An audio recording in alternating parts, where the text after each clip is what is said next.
Hey guys, it's Dr. Josh, and in this video, I'm gonna show you how to strengthen your hips and your knees so that you can get back on track and so that you can help correct some of these pains and muscle imbalances that you're having. Specifically, we're gonna show you how to strengthen some of the hamstrings using this, and then how we can strengthen some of the adductors so that we can really help prevent some tendinitis, tendinosis, rehabilitation, muscle imbalances, and all these other things. If you're unfamiliar for what we're talking about, make sure you go back and watch our last video because we showed you some things you need to know during the assessment of how to actually check if you actually need these exercises or not. But either way, I'm going to show you how you can start strengthening them right away. So what we're going to do is we are going to start with the hamstring or the posterior aspect. I'm going to show you on both legs, but I'm going to show you from this angle first. So again, we want to make sure that we drive our heel down. I think people, what they start doing is they start to lift their butt up and they start to really use what we call the passive structures.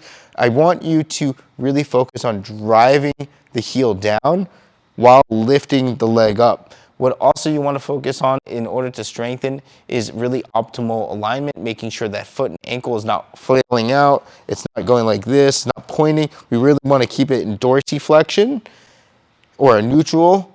We don't want it to go here. We don't want to over go here. We want to stay like here, okay? So we're gonna, for this purposes, I'm gonna lift this leg up. I'm gonna keep this knee straight, or I can keep it bent, it's up to you, and you're gonna come here. Now, if you find that this is too hard, right? Maybe you can't do 30 seconds like I typically recommend, but what you can do is you can stabilize and use a little bit of pressure into the ground to push your hip up. You should really feel some hamstring activation, some glute activation. You shouldn't be shaking too much, but if you are, you can drop down a little bit and hold for 30 seconds.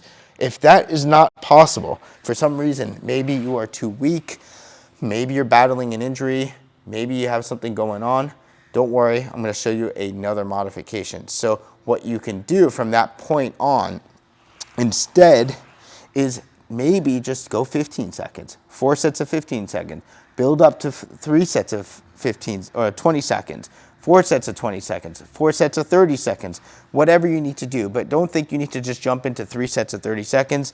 I'd rather you have a higher quality exercise and then a higher quality rate of success and really starting to strengthen this.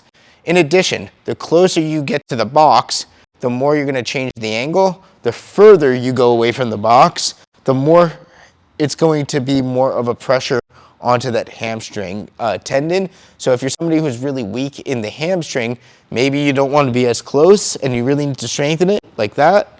But maybe if you are more strong in the hamstring, but you need to get a little bit stronger and you don't want to put as much pressure on it, you may need to get a little further back.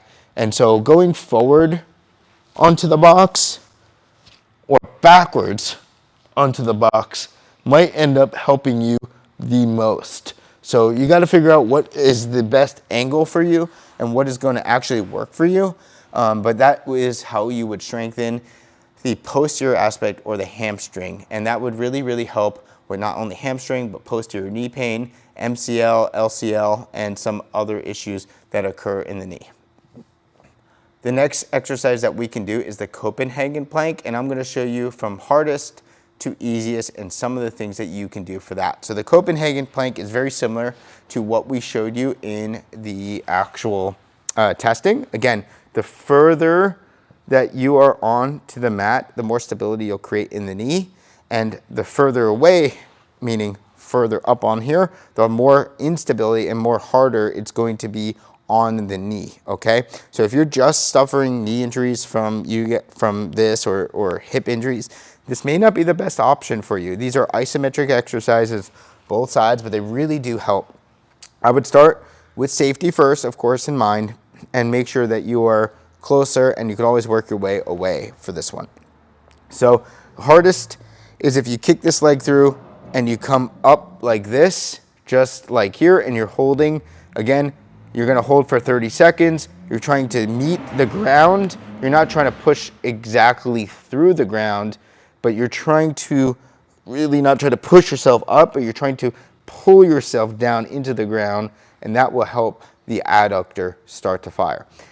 Assuming that is too hard for you, you can come in again to make it easier. You're gonna come down. You can also bend this knee. You can go up like this, right? And then now clamp down and maybe just bring the knee up. If that is still too hard, and I've had somebody who in jiu-jitsu today, they had a lot of discomfort into the hip when I did this to them, and they had a lot of weakness. What we did is instead of coming up to this modified position, we ended up just holding here and trying to toe tap, tap, tap, or just rest the toes back here onto the ground and use most of the adductor to do the work.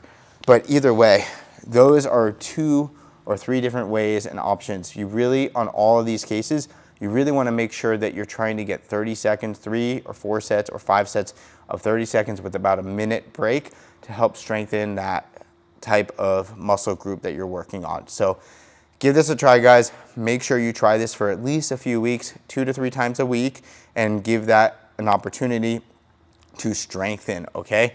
So thanks again for watching. If you didn't catch the first video about how to assess for this, make sure you check that out in the link below, and I will see you guys for the next episode. Take care.